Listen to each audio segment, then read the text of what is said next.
I am so pleased to be back with you guys today for another session of our online virtual Inner City Cultural League after school program.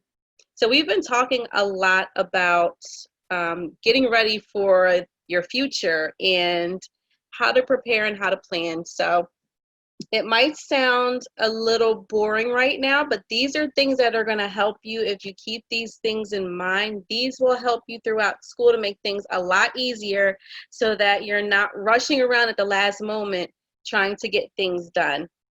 We're going to talk about today, I'm going to be talking about being prepared for college and getting ready for college. I'm also going to talk to you about your GPA, which is grade point average. And I'm going to talk to you about the SATs, which is something that you will be taking towards the end of your high school year if you want to go to college. So I have a few videos for you, and these will give you some information, some great information. Let me share my screen. Give me just one moment.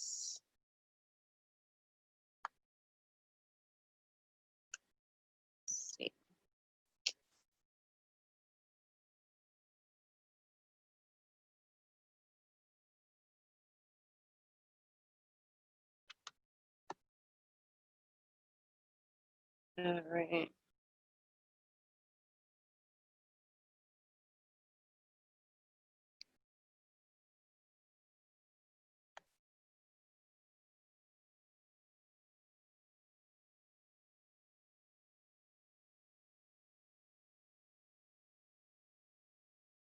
Attention parents and students.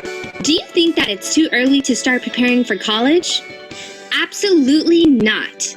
Studies show that students who begin thinking about college in middle school are more likely to pursue higher education upon graduating from high school. To ensure you take every advantage of getting a head start on your education, we'd like to provide you with some resources and a more in-depth explanation of some words you'll be hearing a lot over the next few years. GPA, or grade point average, and class rank are two of the most vital components for college admission. GPA is determined through a compilation of courses in which a student earns credit. Student GPA starts being calculated during their freshman year in high school, or 9th grade, and continues through their senior year. All core classes, including mathematics, English, social studies, and science, are used to calculate GPA. Some elective courses are also used in determining a student's GPA. GPA is a cumulative average that appears on each student's permanent academic record, also known as a transcript. Once GPAs are finalized, all students are ranked within their grade level, based off of their GPA.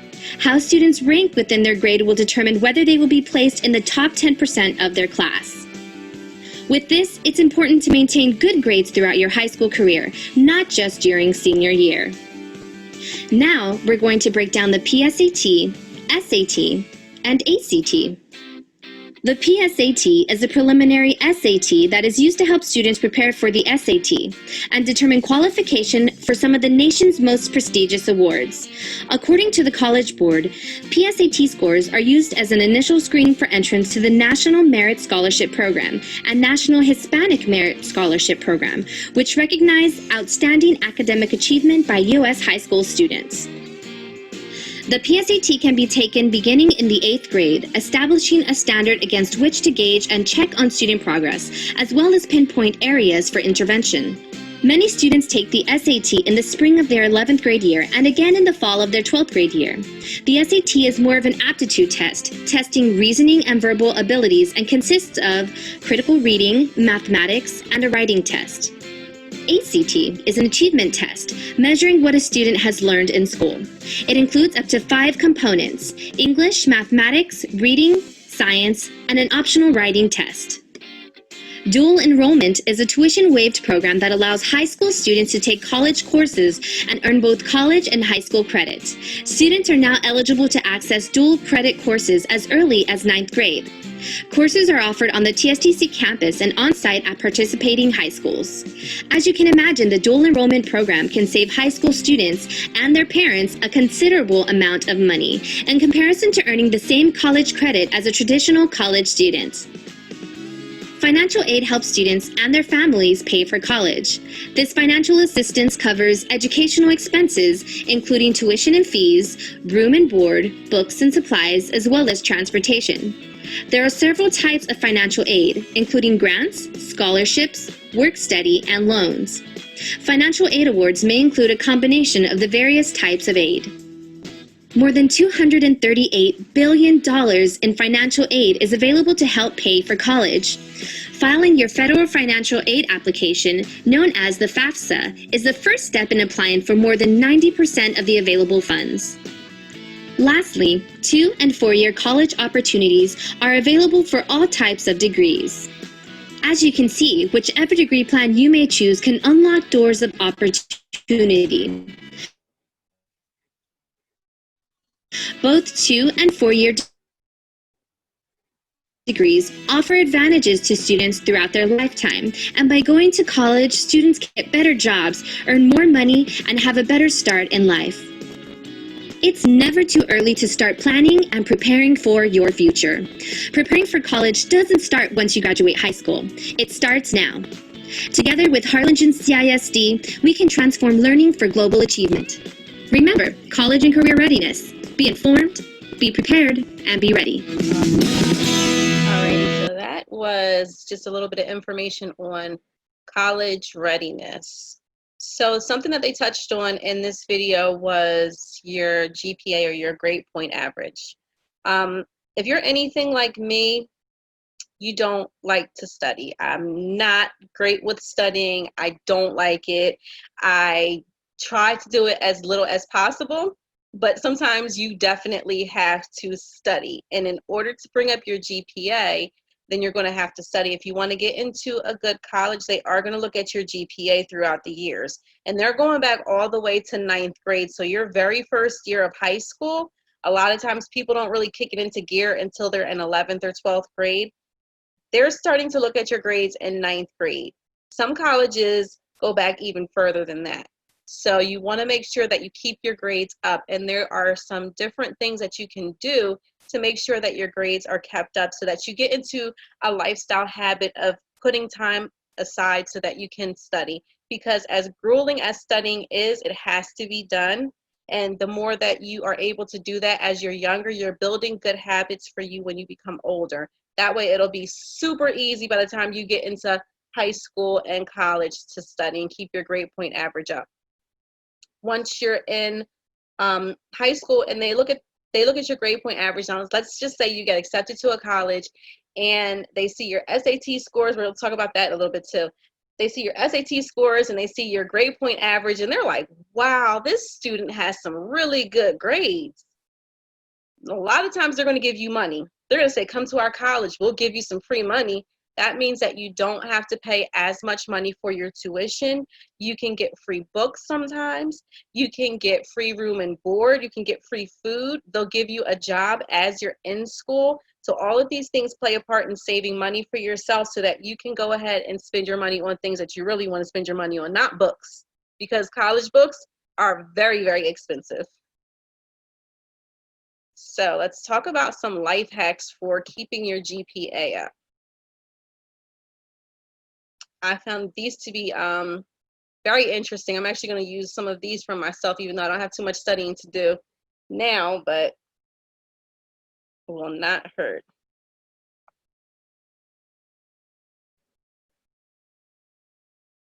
One moment. Here we go.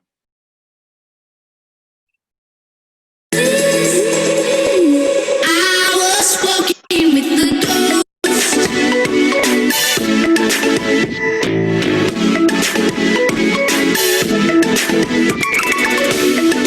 Hey guys, so first thing, do you notice my new lighting? Because I got a ring light and I think the lighting today is just honestly fantastic. I'm so excited. So I was super excited to sit down and film this video for you guys today.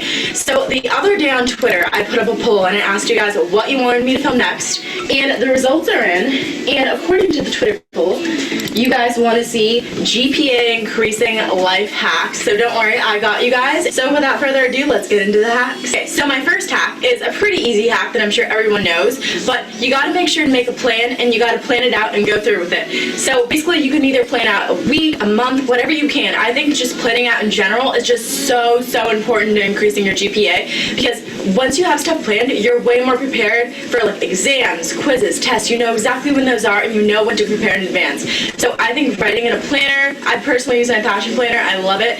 I think that's so important. You should sit down at the beginning of every week and just plan it out, and I definitely guarantee you that just planning it out is going to increase your grades significantly. You're going to be way more prepared for the days ahead, and this leads to effective studying, and effective studying leads to better grades. So my second life hack for you guys is recite your notes out loud. I know it sounds really crazy, and I know like just sitting there thinking about yourself pacing back and forth reading your notes out loud or just saying them out loud to yourself sounds crazy, but trust me, this totally works. I think for me, it makes me remember things just so much better. And also when you're reciting it out loud, you can kind of find flaws in what you don't know a little bit better, if that makes sense. And when you're reciting it out loud, it just like it solidifies the information in your head, and it'll make it way easier to recall. So this is like really weird, but sometimes I even give like fake presentations, or I like talk about a topic to no one. Sometimes I'll just sit down and talk to myself about something. Trust me, like saying it out loud will make it like so much more real, and you'll be able to remember and retain the information much better. Okay, my next life hack is make sure you study in advance, and I would say at least 2 weeks before a big test or a big quiz, and make it a habit not only to study in advance for like finals or anything like that. Study in advance for quizzes, anything that is like a test or something you're going to be tested on, study in advance. Trust me, this will change your life so much. Like instead of just cramming the night before, or even worse for a final, if you decided to study the night before, that is awful. You don't want to be there. I pulled all-nighters. It is like seriously awful, and you get to the test and you're not confident, and trust me, you will not regret it if you definitely study at least 2 weeks in advance for a big test. And that's for like a normal quarter. I go to a quarter system school, so for quarter system schools I like to do 2 weeks, but it depends on your school system and stuff. In high school I know is a little bit different, but that's just my personal style. I like to study at least 2 weeks in advance. So my next life hack is be productive when you're studying. If you have to, turn off your phone, put it away, throw it away, or if you want your phone next to you to check the time and stuff, you could put it on the little moon, the little do not disturb. That also is pretty helpful. But a super good life hack that I found to find how productive you are during studying is when you're studying, pull out your stopwatch on your phone. And when you're actually studying, start the stopwatch, right? But if you stop at any point to go on Facebook, Twitter, check your messages or anything, stop the stopwatch, right? When you start studying again, click start on the stopwatch again. You will see at the end how little time sometimes you spend actually studying. So you could study for a whole hour, right? But you're actually only like sitting there doing productive work for 20 minutes. My last and final life hack is to read your notes in bed before you go to sleep. And I find this is so helpful. Okay, you don't have to read like your entire class set of notes before you go to sleep every night, because I know like during the end of like a semester, quarter, class, whatever, the notes can be just like really extensive. Like it could be an entire notebook. So that's not as helpful. I think what's really helpful, and what I personally do, is read the notes for the previous lecture or the previous class before bed. And studies have shown that this will help increase the retention in your long-term memory. So basically it'll make this information stored in your long-term memory easier, and when it's in your long-term memory, it's harder to forget. If you do this consistently, reading your notes from the previous class, it'll make it so much more easier to remember little chunks of information at a time instead of just trying to cram a bunch of information, which makes memorization and retention really hard. So definitely if you want to increase your GPA, read your notes before bed, and I guarantee you'll remember everything much better, and it'll make studying during the final season a lot easier. So I hope you guys enjoyed all of these life hacks.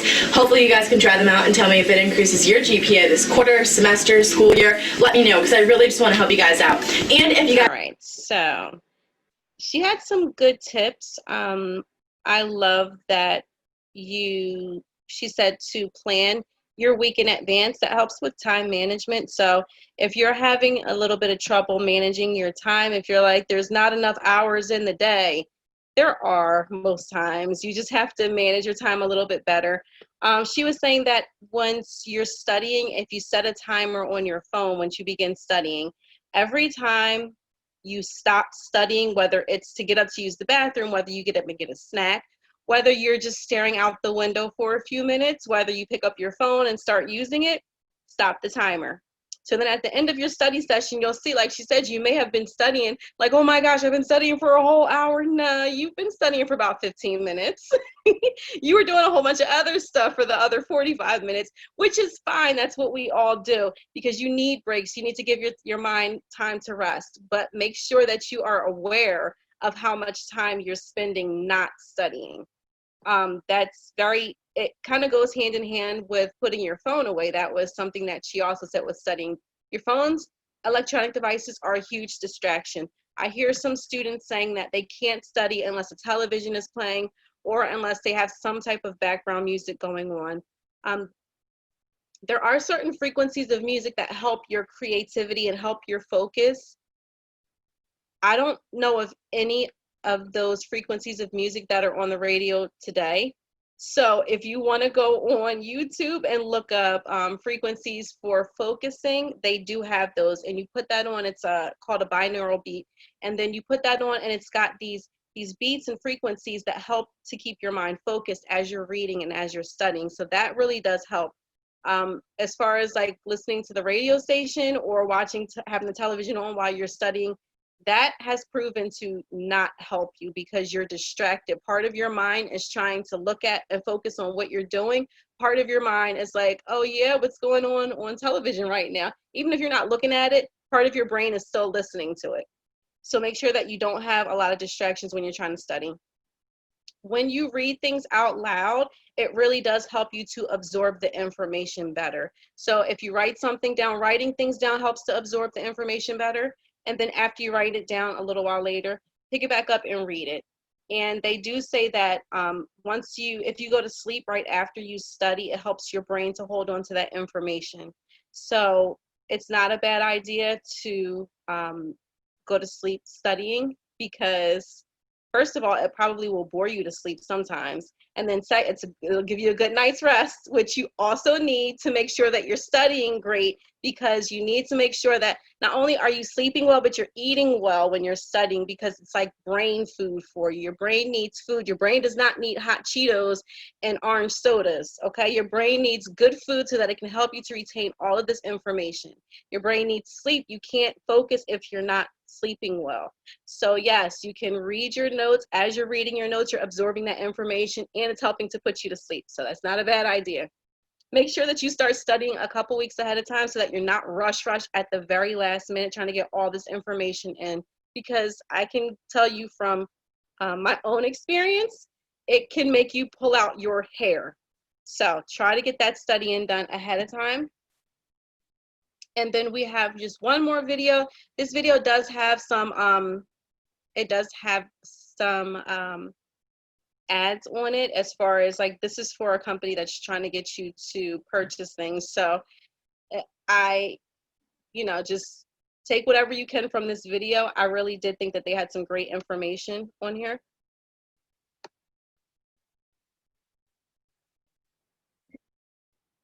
Everyone knows the importance of the PSAT, NMSQT, the SAT, and the ACT college entrance exams.